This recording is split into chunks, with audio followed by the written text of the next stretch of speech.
Some say it's just a story. Others claim they've seen it with their own eyes.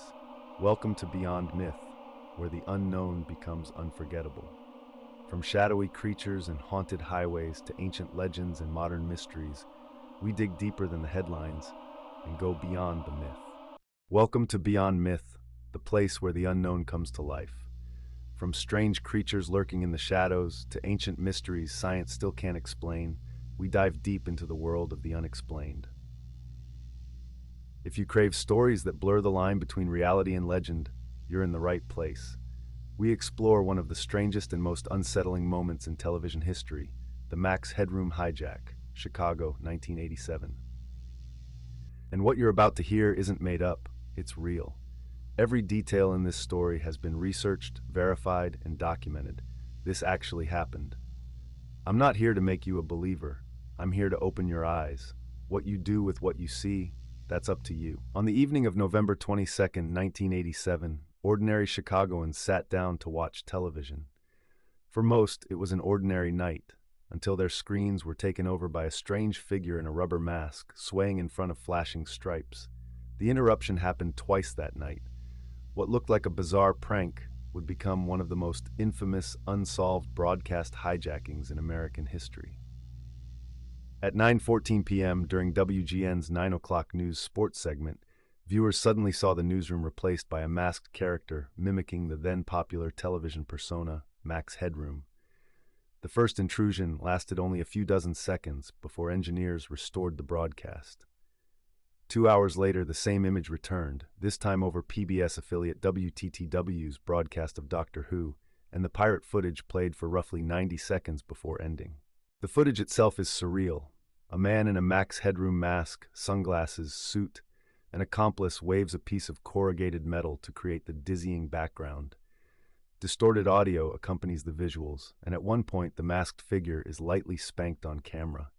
The content was part prank, part performance art, part nonsense, and wholly unnerving to viewers in 1987. Local authorities and the FCC launched an investigation, but leads went cold.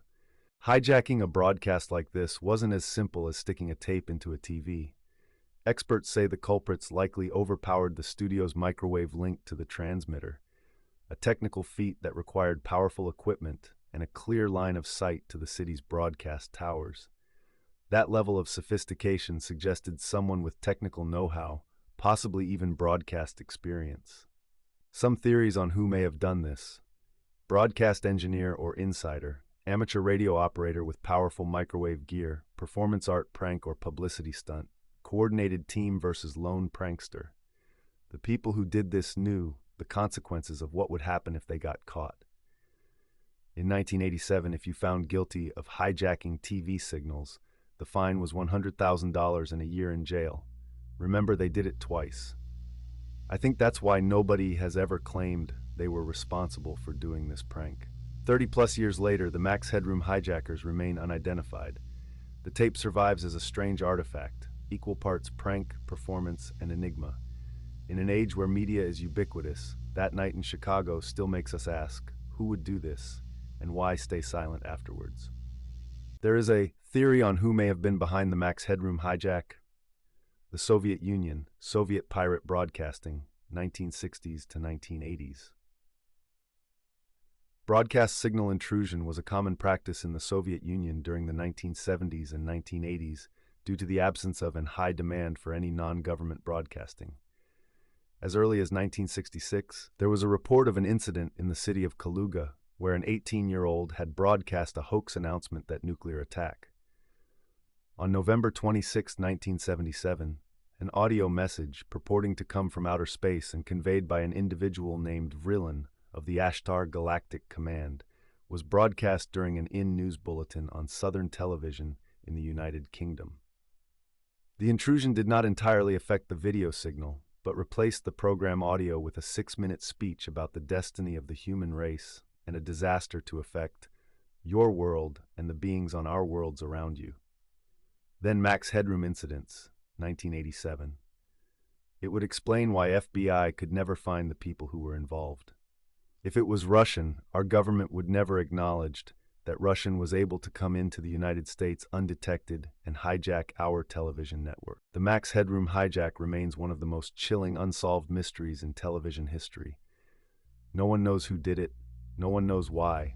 A moment of chaos on the screen, and then silence, leaving only questions that still echo decades later. Was it a joke, a warning, or something much deeper? Maybe we'll never know. What do you think? Let me know in the comments down below.